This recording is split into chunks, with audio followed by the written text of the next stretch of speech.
Marcos capítulo 8.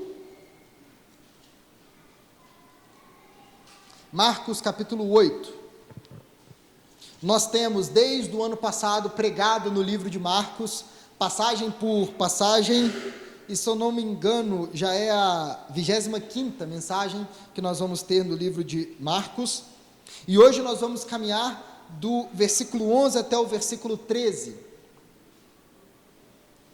O título na sua Bíblia deve estar como os fariseus pedem um sinal, e é este texto que nós vamos estudar e meditar no dia de hoje.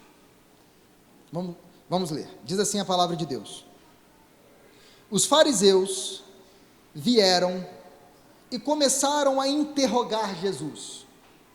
Para pô-lo à prova, pediram-lhe um sinal do céu. Ele suspirou profundamente e disse: por que esta geração pede um sinal milagroso? Eu lhes afirmo que nenhum sinal lhe será dado. Então, se afastou deles, voltou para o barco e foi para o outro lado. Vamos orar?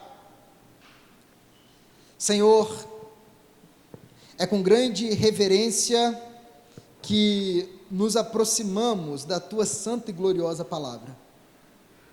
Eu te peço, Senhor, fale aos nossos corações. Nós queremos ouvir a Tua voz, Senhor. Todos os domingos nós nos reunimos e abrimos a Tua palavra, porque nós entendemos e temos a certeza que precisamos dela. Temos a certeza que não é só de pão, não é só de salário que vive o homem, mas é de toda palavra que procede da Tua boca, ó Senhor. E nessa noite nós queremos ouvir a Tua voz, nós precisamos ouvir a Tua voz. Fala ao coração de cada um que está aqui nessa noite, que ninguém saia daqui nessa noite, Senhor, sem ser impactado pela Tua palavra. Essa é a minha oração, desde já, no nome de Jesus, amém e amém, graças a Deus. Graças a Deus. Meus irmãos, o título da mensagem de hoje é O Cego que Não Quer Ver. Aqui no capítulo 8 de Marcos, nós temos uma sequência de passagens em que a grande temática dessas passagens é cegueira espiritual. Na passagem anterior, os discípulos não conseguem ver quem poderia dar pão para uma multidão faminta no deserto. E a passagem, essa mensagem inclusive está lá no YouTube, você pode assistir depois. O título dela foi bem debaixo do nariz. Aquele que tinha poder para alimentar uma multidão estava ali bem diante dos discípulos, e mesmo assim eles não conseguiam enxergar isso. Por mais que crescem em Jesus, em uma determinada situação ficaram cegos para o poder de Jesus, para o amor de Jesus, e por isso não conseguiram ver claramente. Aqui nessa passagem, a situação é diferente. Nós não temos pessoas que amam a Jesus e que por um momento, por uma falha na fé, deixaram de enxergar Jesus como ele realmente era. O que nós temos aqui são pessoas que estão em franca oposição a Jesus, e que por mais que todos os sinais estejam bem diante deles, eles se recusam a enxergar. E por causa disso, o título dessa mensagem é O Cego que Não Quer Ver. É aquele que não enxerga, não porque simplesmente é incapaz de enxergar, mas também porque o seu coração não quer enxergar. Ele fecha os olhos para aquilo que é óbvio. Eu não sei se você é uma pessoa teimosa, ou talvez a pessoa que está do seu lado aí é teimosa, mas uma pessoa teimosa é aquela que não dá o braço a torcer, mesmo quando está muito claro que ela já deveria ter, digamos assim, admitido há muito tempo que as coisas não eram para ser daquele jeito. Muitas vezes a gente não quer perder as batalhas, né? E a gente já sabe que a situação não era muito bem como a gente pensava, a gente já sabe que errou na argumentação, a gente já sabe que pisou na bola, só que o mais continua surgindo sem parar. Mas não é bem assim, mas não sei, eu tenho que pensar. Mas a pessoa turrona, A pessoa que é dura na queda, que é teimosa, pode ser enquadrada nesse cego que não quer ver, certo? Muitas vezes as evidências estão ali, está muito claro que o jeito que ela pensou estava errado, estava muito claro. Isso acontece muito quando você está no carro e o caminho escolhido não é o melhor, né? O motorista está lá e ele está claramente perdido, ele fala assim: não, eu sei onde eu estou, eu sei onde eu estou. Não, mas a gente já passou aqui 3 vezes. Não, é porque fechou uma rua lá, mas fica tranquilo que logo, logo a gente vai estar lá. E aí depois de 40 minutos rodando no mesmo lugar, fala assim: tá bom, liga esse GPS aí, para essa mulher ficar falando no meu ouvido, esse camarada ficar enchendo minha paciência. São pessoas teimosas, e eu sou um pouco assim, eu tenho que admitir. Mas por que eu estou falando isso? Porque isso se enquadra muito bem no que a gente está falando. As evidências estão ali, todos os sinais estão ali, está tudo apontando naquela direção, e mesmo assim, a pessoa não dá o braço a torcer. É isso que acontece nesse texto, e é isso que continua acontecendo hoje.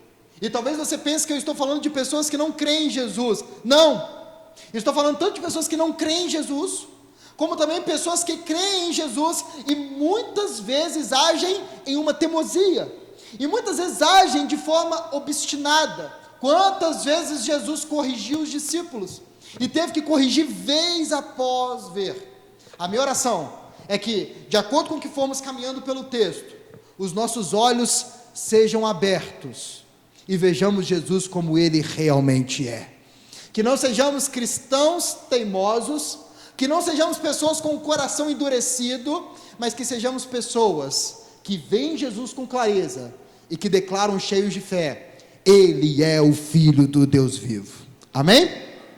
Então eu quero convidar você a voltar ao texto junto comigo, porque nós vamos caminhar por esses versículos, entender o que essa passagem diz, e logo depois eu gostaria de trazer algumas aplicações à nossa vida. O texto começa com uma oposição clara a Jesus, e eu acho que o meu controle mais uma vez parou aí. Muito bem, vai passando aí para mim, Kevin, me ajuda aí.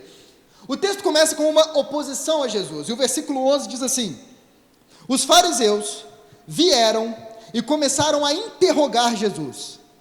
Para pô-lo à prova, pediram-lhe um sinal do céu. Então, vamos entender o que está acontecendo aqui. O texto começa falando de um grupo de pessoas, fariseus. E quem eram os fariseus? Os fariseus eram como se fosse a elite religiosa na época, aqueles que mais sabiam de Bíblia, os crentes ultra, mega, hiper radicais, e que muitas vezes passavam do ponto, muitas vezes falavam que a Bíblia proibia coisas que a Bíblia não proíbe, e iam além da conta. E Jesus incomoda estes homens. Jesus, por quê? Porque Jesus, ele não se mantinha em tradições. Jesus não era alguém que se deixava levar por regras humanas inventadas, e para aqueles homens religiosos isso incomodava bastante. Tanto que, nesse ponto aqui do Evangelho de Marcos, estes homens já estavam planejando em como eles poderiam matar Jesus. Eu até convido você a voltar às páginas da sua Bíblia e ir até o capítulo 3 de Marcos. Vejam o que diz o versículo 6. Diz assim, Marcos 3:6: então os fariseus saíram e começaram a conspirar com os herodianos contra Jesus, sobre como poderiam fazer o quê? Matá-lo. Então os fariseus, que eram a elite religiosa, juntamente com os herodianos, que eram seguidores e familiares de Herodes, o governante da região, a elite política, eles já estavam conspirando sobre como poderiam matar Jesus, porque Jesus incomodava tanto os religiosos, porque ele não seguia regras inventadas por homens, ele era aquele que fazia a vontade do Pai, e se as regras inventadas por homens tivessem que ser rompidas, elas seriam rompidas. E ao mesmo tempo Jesus incomodava a elite política. Por quê? Porque Jesus estava sendo conhecido como o Messias, o rei dos judeus, e o surgimento de um novo rei, é claro que incomodava. E Jesus aqui, ele está voltando de uma viagem que ele fez fora dos territórios de Israel. Jesus, ele passou grande parte do seu ministério nas regiões da Galileia, na região da Galileia, na região da Judéia, ou seja, em território judeu, território predominantemente judaico, onde judeus viviam. Só que, antes dessa passagem, Jesus estava fora do território judeu. Jesus foi em cidades gentias, cidades que eram habitadas por não-judeus. E a grande ironia é que, fora do território judaico, Jesus é muito bem tratado. Os episódios que nós temos fora do território judeu são as pessoas indo até Jesus, crendo em Jesus. Elas querem ouvir Jesus, elas creem que Jesus tem poder para curar, elas querem ouvir a mensagem de Jesus, a ponto de não quererem abandoná-lo, mesmo que isso significasse passar fome no deserto.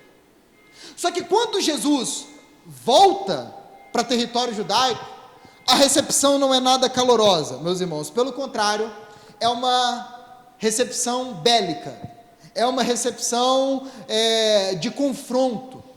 O texto diz que assim que Jesus põe o pé em território judaico, os fariseus vêm para interrogar Jesus. Os termos que Marcos escolhe utilizar aqui são termos de franca oposição. É como se ele estivesse descrevendo uma frota, ou melhor, um agrupamento militar que vem marchando até Jesus para interrogar Jesus, para se opor a Jesus. Eles vêm para discutir, para interrogar. Sabe aquela conversa de internet, que a pessoa não está a fim de conversar e só de brigar? Isso é algo que a gente está muito acostumado nos dias de hoje. Os fariseus não queriam conversar, eles chegaram para brigar, eles chegaram para enfrentar. E o texto diz, o versículo 11 termina, dizendo assim: para pô-lo à prova, pediram-lhe um sinal do céu. Então, para colocar Jesus à prova, o que eles fazem? Eles pedem um sinal do céu. É como se eles estivessem falando assim: nós queremos uma comprovação de que você de fato é o Filho de Deus. Jesus alegava ser o Filho de Deus, Jesus alegava ser o Messias, e aí eles pedem o seguinte: olha, nós queremos um sinal do céu, que prove que você é o Filho de Deus. Só que sabe o que é engraçado, meus irmãos? Engraçado é até o termo errado, é triste, porque Jesus já tinha dado várias provas de que ele é o Filho de Deus. Os milagres de Jesus atestam isso. Jesus, a pregação de Jesus, a autoridade de Jesus sobre os demônios, tudo comprova que Jesus é o Filho de Deus. Até mesmo os mortos ressuscitaram mediante a palavra de Jesus.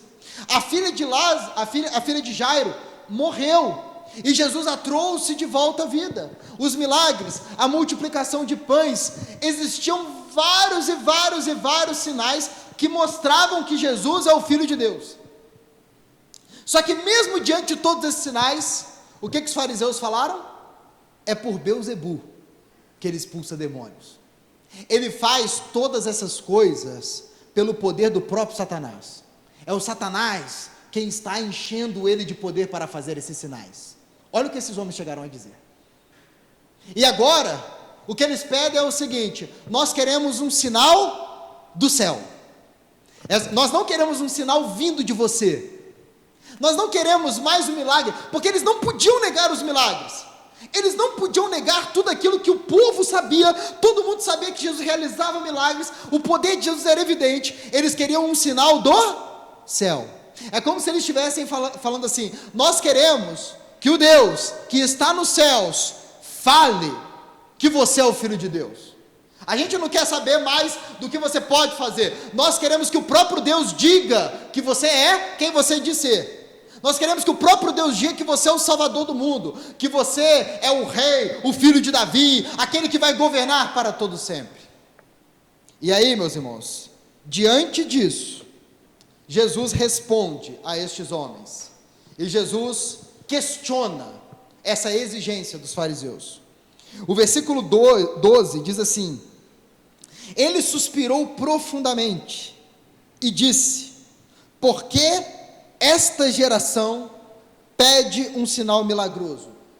Eu lhes afirmo que nenhum sinal lhe será dado. O versículo 12 começa com Jesus fazendo o que, meus irmãos? Suspirando profundamente. Consegue imaginar a cena? Os fariseus fazem essa exigência e Jesus olha para eles e é um suspiro, meus irmãos, de extremo desapontamento, de extrema decepção. Sabe quando você fica decepcionado com uma pessoa, a ponto de você até respirar mais profundamente? É isso o que Jesus está fazendo. É como um dia Deus ficou tão decepcionado com o povo no deserto, que Deus falou para Moisés assim: Moisés, fica aqui, que eu vou acabar com esse povo e vou começar tudo de novo. É como um dia, na época do dilúvio, Deus olhou para a humanidade e Deus falou assim: olha, eu me arrependo de ter criado o homem. É um suspiro de profunda decepção, é um suspiro de profunda tristeza. E Jesus fala assim: porque esta geração pede um sinal milagroso. Jesus olha e fala assim: porque esta geração, este povo que está vivendo neste tempo, como eles podem pedir um sinal milagroso? Meus irmãos, algumas gerações foram privilegiadas, algumas gerações viram o poder de Deus de uma forma extraordinária. O povo que saiu do Egito viu o poder de Deus de uma forma espetacular. Eles viram o mar se abrir, eles viram as pragas caírem sobre o Egito, eles viram como Deus agiu poderosamente, enviando pão, sustentando o povo no deserto, dando água. Eles viram isso. A geração na época de Jesus viu o próprio Deus que se fez carne, ressuscitar mortos, pregar de forma maravilhosa, revelar o seu poder, revelar a glória do Pai. Eles viram isso. E aí Jesus diz: por que esta geração pede um sinal milagroso? Eles já viram tanto, eles já viram tanto do meu poder, da minha glória, da minha graça, e mesmo assim não criam, e mesmo assim exigiam ainda mais provas. E Jesus afirma: nenhum sinal lhe será dado, nenhum sinal vai ser dado a esta geração. E o texto termina com uma nota muito triste, porque o texto termina com Jesus se afastando destes homens. O versículo 13 diz assim: então se afastou deles, voltou para o barco e foi para o outro lado. É interessante que Marcos faz questão de dizer: Jesus se afastou deles. Marcos não termina a passagem simplesmente falando assim: então Jesus foi embora. Não, Marcos faz questão de enfatizar que Jesus se afastou daqueles homens, que Jesus se distanciou deles. Esses homens não conseguem enxergar o óbvio, e eles fazem força para não ver. Eles fazem força para não ver o que está bem diante deles: que Jesus não é um homem comum, que Jesus não é um endemoniado, que Jesus prega com autoridade, Ele é o Filho do Deus vivo. Eles não conseguem, eles não querem ver isso, eles fecham os olhos e não querem ver isso. E qual é o resultado da incredulidade? Qual o resultado de deliberadamente fechar as portas para Jesus? O resultado é um afastamento de Jesus. Jesus se afasta daqueles homens, e aqueles que poderiam ter comunhão com Ele, veem Jesus distante. E aqueles que poderiam experimentar a verdadeira vida que só existe em Jesus, terminam longe do único que pode nos salvar dos nossos pecados. Os sinais estavam claros, e mesmo assim não quiseram enxergar, e mesmo assim fecharam os olhos para Jesus. Você pode pensar que isso é uma história apenas, que aconteceu há muitos anos atrás. De fato aconteceu.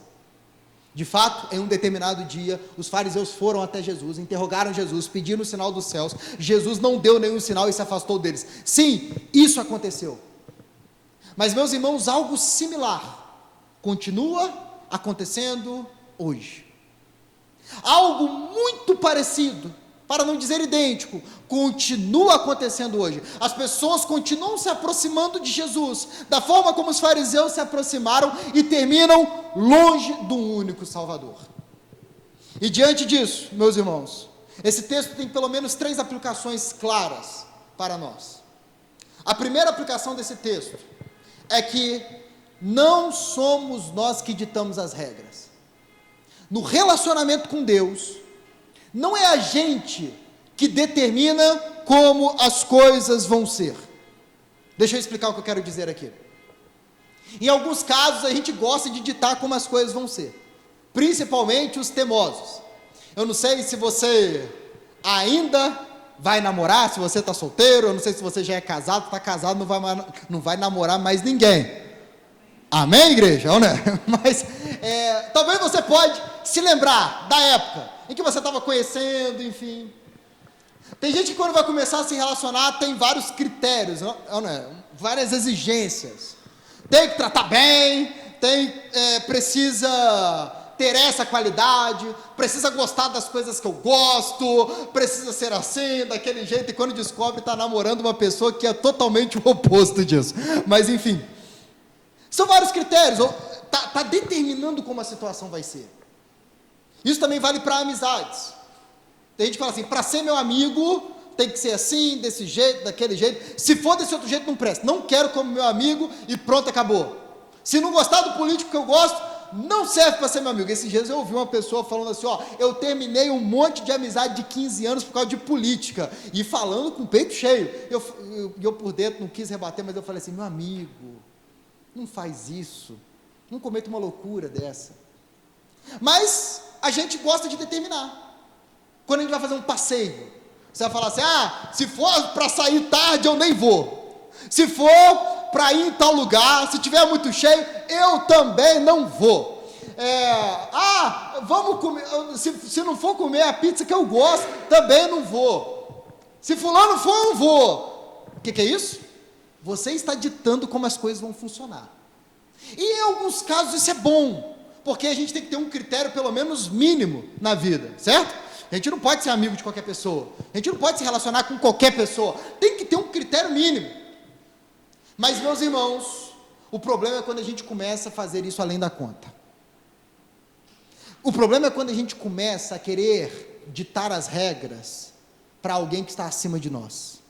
Esses dias eu usei um exemplo, em algumas conversas pessoais que eu gostaria de trazer hoje aqui na mensagem. Imagine que você está dirigindo o seu carro, e você está andando pela avenida, e uma pessoa trêbada, não está nem bêbada, está assim, trocando as pernas, ela vira para você e fala assim, pode parar aí, e você não dá nem bola, só segue. Você acha que não parar vai dar algum problema para você? Você acha que se você ditar as regras, eu paro se eu quiser, eu ando se eu quiser, isso não vai dar nenhum problema para você? Mas agora vamos imaginar outra situação. Imagine que você está dirigindo nessa mesma avenida e um guarda fardado de trânsito, com um apito, ordena para que você pare. E não é um guarda só não, 3 guardas. Vou triplicar aqui para a coisa ficar ainda mais visível. Ele ordena que você pare. E aí você simplesmente ignora, acelera e quase atropela o guarda. Só não atropela porque ele foi rápido e pulou. Agora eu acho que você vai concordar comigo que isso vai gerar consequências para você, não vai? Por quê? Porque a pessoa que ordenou que você parasse agora, ela tem autoridade. Ela tem autoridade para ordenar que você pare. O bêbado não. Ele não tem autoridade para isso. Ele não tem patente o suficiente para dar essa ordem e você ser obrigado a obedecer. Mas o guarda tem. Quando se trata do guarda dando uma ordem, não tem essa coisa de falar assim, se eu quiser eu paro, se eu não quiser, eu não paro. Não tem isso. Isso é muito óbvio quando se trata do guarda, mas as pessoas se esquecem disso quando se trata de Deus. As pessoas acham que podem se aproximar de Deus, ditando as regras como vai ser o relacionamento com Deus, e foi isso que os fariseus fizeram. Os fariseus chegaram perto de Jesus fazendo o quê? Exigências. Nós exigimos um sinal do céu para crer em Ti. para a gente acreditar em você, é o seguinte: tem que fazer isso, isso e aquilo. E eles foram diante de Jesus cheios de exigências, só que eles não entenderam que naquela conversa eles não eram superiores, naquela conversa eles não poderiam ser mais inferiores. Eles não estavam conversando com um bêbado na rua, eles não estavam conversando com um mero guarda de trânsito, eles não estavam conversando com um juiz que tem autoridade nessa terra, eles estavam falando com o Rei dos Reis e o Senhor dos Senhores. Só que eles não entendiam isso, eles não queriam ver isso, e por causa disso eles se aproximam de Jesus fazendo exigências. E hoje, quantas pessoas se aproximam de Deus querendo ditar as regras, querendo dizer para Deus como é que as coisas vão ser. Esses dias eu ouvi um ateu inteligentíssimo, falando assim, e a conversa com uma pessoa que acredita em Deus, a pessoa apresentou argumentos assim, muito válidos. E aí o ateu se fecha e fala assim: não, mas para mim é assim, enquanto Deus não aparecer aqui e eu poder ver com os meus próprios olhos, eu não acredito. Talvez ele não entenda, mas ele está se aproximando diante de Deus com exigências. Para eu crer, o Senhor tem que fazer isso. Para eu acreditar, o Senhor tem que agir do jeito que eu quero, porque senão eu não vou acreditar. Porque senão eu não vou entregar a minha vida. Quantas pessoas nesse mundão viram e falam assim: mas se Deus reprova isso, então esse Deus não serve para mim. Se Deus não aceita isso, esse Deus não serve para mim. E o que elas estão fazendo? Elas estão chegando diante de Deus e falando assim: é do jeito que a gente quer. Se o Senhor não der esse sinal, se o Senhor não fizer isso, não vamos crer em Ti. E da mesma forma, muitos crentes, às vezes parece ter, sei lá, uma amnésia espiritual, e continuam se aproximando de Deus com exigências. Eu chego a sentir frio na espinha, quando eu ouço pessoas aí na internet, falando assim: você tem que determinar. Alguns tiveram a audácia de falar assim: você tem que colocar Deus na parede, porque aí Deus vai fazer. E quantas vezes as pessoas falam assim: olha, pastor, sinceramente, se Deus não fizer isso, eu vou ficar muito decepcionado com Deus. E eu até entendo a dor da pessoa, eu entendo que tem coisas na vida que doem, eu entendo, meu irmão, que muitas vezes a gente olha para a nossa família e tem coisas que faz a gente chorar, e a gente clama a Deus, mas o que eu quero que você entenda, é que a gente não está na posição de exigir nada de Deus, a gente não se aproxima de Deus apontando o dedo para Deus, a gente se aproxima de Deus colocando o rosto em terra, e se prostrando diante daquele que tem toda a autoridade, diante daquele que merece, não interrogatório, mas que merece toda a honra, glória e louvor, diante daquele que criou os céus e a terra, diante daquele que até os anjos cobrem o rosto e declaram: santo, santo, santo é o Senhor dos exércitos. Então a primeira coisa que você precisa entender olhando para esse texto, a primeira coisa que você precisa enxergar, é que quando nós nos aproximamos de Deus, meus irmãos, a gente se prostra, a gente não interroga, a gente não aponta o dedo, a gente não exige as coisas de Deus, a gente se prostra diante daquele que é digno de toda adoração. No relacionamento com Deus, a gente não chega apontando o dedo, a gente não chega fazendo exigências, a gente chega com reverência diante daquele que merece ser honrado e exaltado para todo sempre.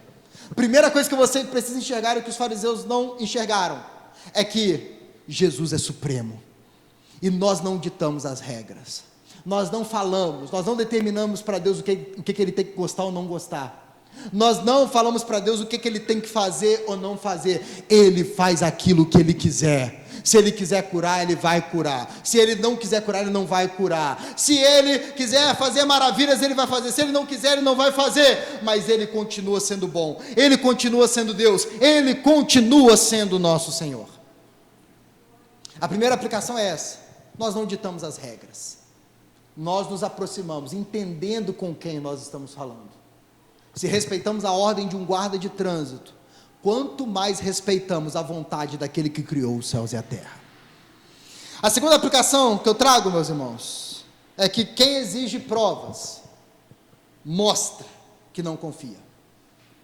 Quem exige provas, testemunhos, evidências, apenas está dando um atestado de que não confia em quem está falando. Na verdade, quem confia, descansa. Eu não sei se você é fã de cachorro, mas os cachorros dão um ótimo exemplo do que é confiança.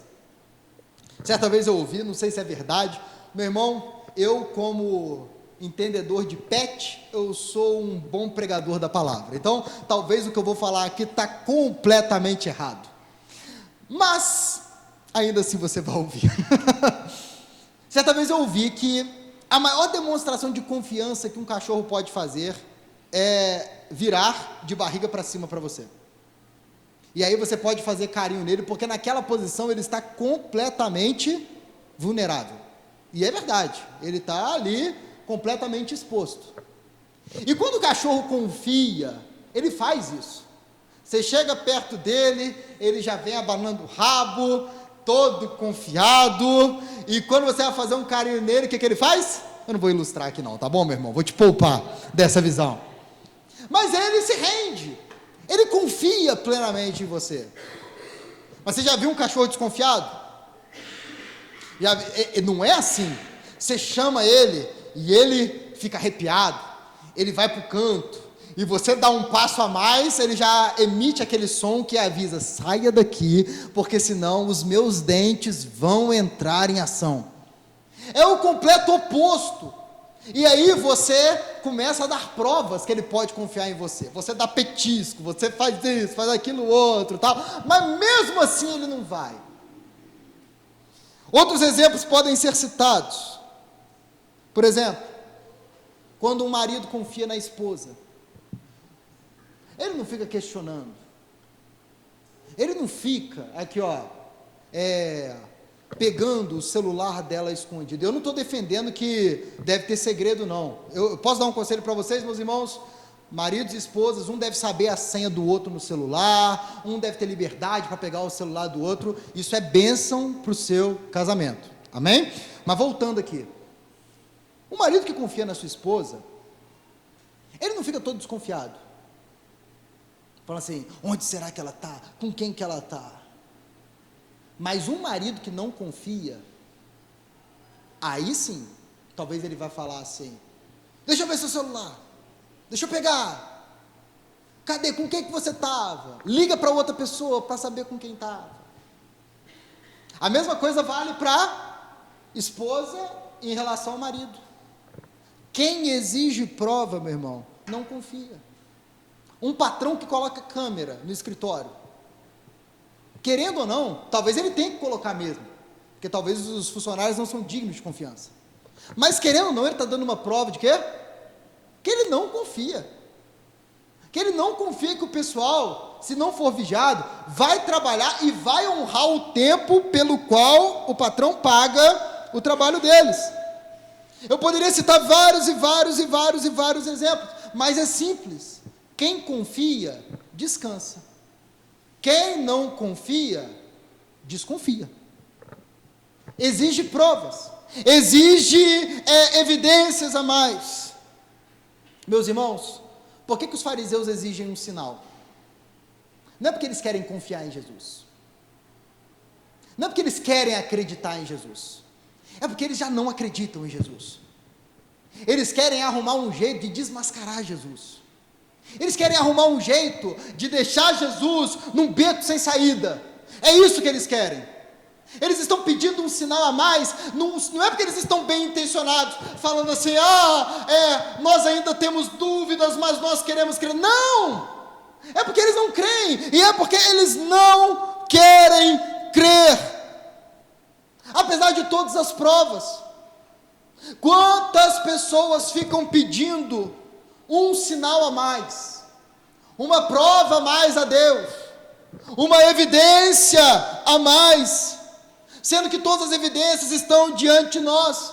Os fariseus viram o poder de Jesus, eles viram o amor de Jesus, eles viram como Jesus glorificava o Pai, mas eles não queriam crer, e por isso eles pedem mais sinais, e mesmo que Jesus desse todos os sinais, ainda não iriam crer.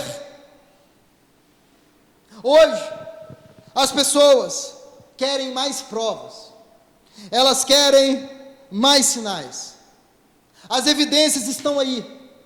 É muito claro, que isso, pastor? É muito claro, não somente que Deus existe, mas que Jesus Cristo é o Filho de Deus e o Rei de toda a terra.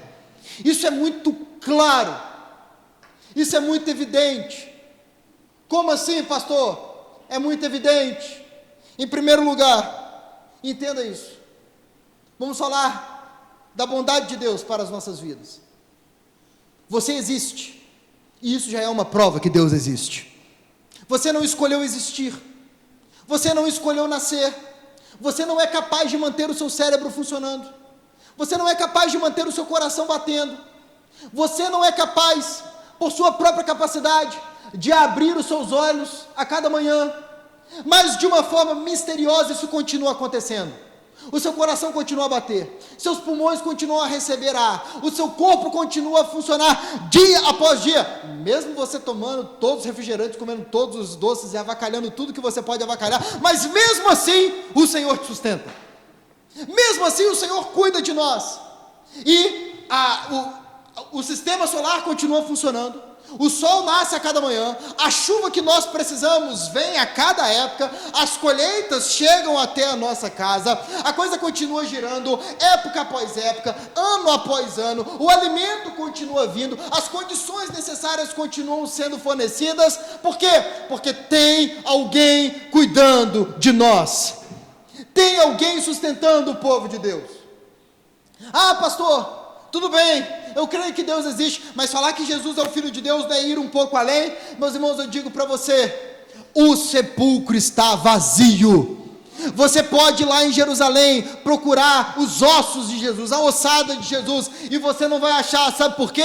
Porque Ele ressuscitou dos mortos. Já tentaram apagar, sufocar essa notícia em toda a história, mas essa notícia continua a ser proclamada, porque o sepulcro ficou vazio, e Jesus não está mais lá. E isso é tão verdade, que homens que estavam com medo, homens que não queriam sair de uma casa, depois que eles viram Jesus Cristo ressurreto, eles se enchem de coragem, e estão dispostos a enfrentar até a morte, mas não estão dispostos a negar, que Jesus está vivo, e é o Rei dos Reis e o Senhor dos Senhores. As evidências estão aí, as provas estão aí, o poder de Jesus está aí. Você já viu o poder de Jesus na vida de muita gente? Você já viu gente sendo transformada? Você já viu famílias sendo transformadas? Você já viu que o que as pessoas falavam que não tinha jeito, Jesus deu jeito? Você já viu homens sendo transformados, adolescentes sendo transformados? Você na sua caminhada já viu o poder de Jesus? As evidências estão aí. Só que quantas pessoas dizem: ah, não sei, ainda não sei. Mas Jesus podia se manifestar de uma forma mais clara, e aí eu iria crer. Não iria crer. Você lembra do povo do deserto? Tiveram todos os sinais, mas ainda assim duvidaram, ainda assim falaram: foi para nos fazer morrer nesse deserto que Deus nos tirou do Egito. O povo, os fariseus viram todo o poder de Jesus, e ainda assim falaram: nós queremos mais um sinal. E você, meu irmão? Será que alguma vez na sua vida você já falou assim: não, se Deus me ama mesmo, Ele vai fazer isso? Será que você já duvidou do poder de Jesus, falando assim: não, isso aqui nem Jesus dá jeito? Eu citei na última mensagem que eu vi um crente dentro de uma igreja, falando de uma pessoa assim: isso aí é um caso perdido. Meu irmão, o que é isso? Quem exige prova? Quem exige mais um sinal? Meu irmão, existem relatos de missionários que fariam qualquer um de nós corar de vergonha. Existem relatos de missionários em que a sua família foi morta no campo missionário, e ele, para se proteger, ele deitou em cima do sepulcro da sua própria família, porque a tribo acreditava que aquela posição era uma posição amaldiçoada e não iria lá matá-lo. E estes homens estavam servindo ao Senhor, estes homens estavam dizendo: Deus é bom, estes homens estavam dizendo: Jesus é o Rei da Glória. Estes homens não estavam duvidando do poder, do amor de Jesus, mas quantas vezes nós condicionamos o amor que Jesus tem por nós, o poder de Jesus, as experiências da nossa vida. Se Deus me ama, Ele vai fazer isso. Se Deus me ama, Ele vai fazer aquilo. Eu digo para você, Deus nos amou de tal maneira que esmagou o Filho dele na cruz do Calvário por amor a nós. Ele nos amou de tal maneira que crucificou o seu próprio Filho, para que os nossos pecados fossem perdoados e para que nós pudéssemos nos tornar filhos de Deus. Não existe prova maior de amor do que essa. Não existe um carimbo que atesta o amor de Deus de uma forma maior do que essa. A gente não pode se aproximar diante de Deus, meus irmãos, duvidando de quem Deus é, duvidando do amor que Deus tem por nós, duvidando do poder que Deus tem para mudar a nossa cidade, para mudar o nosso país, para mudar a nossa casa, para mudar a nossa vida. O nosso Deus nos ama e Ele é o Deus Todo-Poderoso. E por causa disso, ainda que nenhum sinal seja dado, ainda que nenhum sinal do céu venha, ainda que a nossa geração não veja um avivamento espetacular, ainda que a iniquidade aumente, ainda que Deus não nos cure das nossas enfermidades, ainda que Deus não faça aquilo que pedimos a Ele, ainda assim nós vamos crer que Ele é o Filho do Deus vivo, ainda assim vamos nos prostrar e declarar que Ele é o Rei da Glória, porque sabemos quem Ele é. E a última aplicação que eu quero trazer aos irmãos é, na verdade, um desafio, porque este texto mostra que quem não quiser ver, o rei vai perder. Aquele que fechar os olhos e falar assim: não, eu não quero acreditar, eu não quero ver, eu não admito isso, essa pessoa vai perder o Rei da Glória. Essa pessoa vai ver Jesus se afastando, quando poderia estar perto. Eu digo uma coisa para você: em breve Jesus vai voltar dos céus com poder e glória. Em breve nós veremos a face que um dia foi ferida, mas que agora brilha como o sol. Em breve nós ouviremos a voz daquele que um dia disse: eu tenho sede, mas que hoje a sua voz é como o som de muitas águas. Em breve nós veremos Jesus. E eu digo para você, não existe mensagem mais urgente. Você precisa crer nele. Hoje Ele está chamando você, e não existe assunto mais importante que você possa ouvir. Jesus está batendo a porta, Ele está perto, e você pode se aproximar dEle, e entregar a sua vida a Ele, e mesmo não entendendo muito bem, dizer: Jesus, eu creio em Ti, eu creio em quem Tu és. Ou você pode fechar o seu coração e falar assim: eu não entro para essa lavagem cerebral chamada igreja, eu não entro nessa utopia maluca, eu não entro para esse bando de radicais e todo esse discurso que falam aí sobre a igreja, eu não faço parte desse tipo de maluco. A pergunta que eu te faço é: qual será o seu resultado final? Será que o fim da sua jornada é ver Jesus se afastando de você? Ou será que você é alguém que, ainda que não entenda tudo, diga: Jesus, eu creio, e eu entendo que Tu és aquele que tem toda a autoridade no céu e na terra, eu entrego a minha vida a Ti, Tu és o meu Senhor e o meu Salvador. A pergunta que eu te faço é: será que você vai ser aquele teimoso, que continua falando assim: eu não admito isso, que apesar de Deus, e eu tenho fé que Deus está tocando no coração de pessoas aqui hoje, nessa noite, eu creio nisso, e talvez alguns aqui vão resistir a esse toque, vão fazer igual os fariseus, falar assim: não, não pode ser verdade, não, eu preciso de mais um sinal, se fizer isso eu vou acreditar. Qual vai ser a sua decisão? Eu digo para você: não seja louco, creia em Jesus, porque todos aqueles que creem nele, não veem Jesus se afastando, mas veem Jesus perto. Todos aqueles que creem nele, não vão ouvir no último dia, vão embora, malditos, para o fogo eterno. Eles vão ouvir: venham benditos de meu Pai, venham para o reino que foi preparado para vocês desde antes da fundação do mundo. Então creia em Jesus. Você que já entregou a sua vida a Cristo, está aqui nessa noite. Talvez você está numa crise de fé, talvez você está num momento em que você acha que Deus precisa provar o amor que Ele tem por você, acha que Deus precisa fazer um sinal para que você creia. Entenda que o que Ele precisava fazer, Ele já fez. Ele já se entregou em uma cruz, Ele já morreu por você, Ele já lavou a sua alma, Ele já purificou o seu coração, Ele já demonstrou o seu amor por nós. E você que ainda não crê, entregue a sua vida hoje mesmo para Jesus. Hoje nós vamos testemunhar irmãos que falaram assim: eu creio em Jesus, eu creio que Ele é o Rei da Glória, eu não preciso de mais nenhum sinal, eu não preciso de mais nenhuma prova, eu vejo quem Ele é, e por isso eu entrego a minha vida para Ele. Que essa seja a postura, não somente desses irmãos, mas de todos aqueles que hoje escutam o chamado de Jesus sobre as suas vidas. Eu quero convidar você a ficar de pé, nós vamos orar.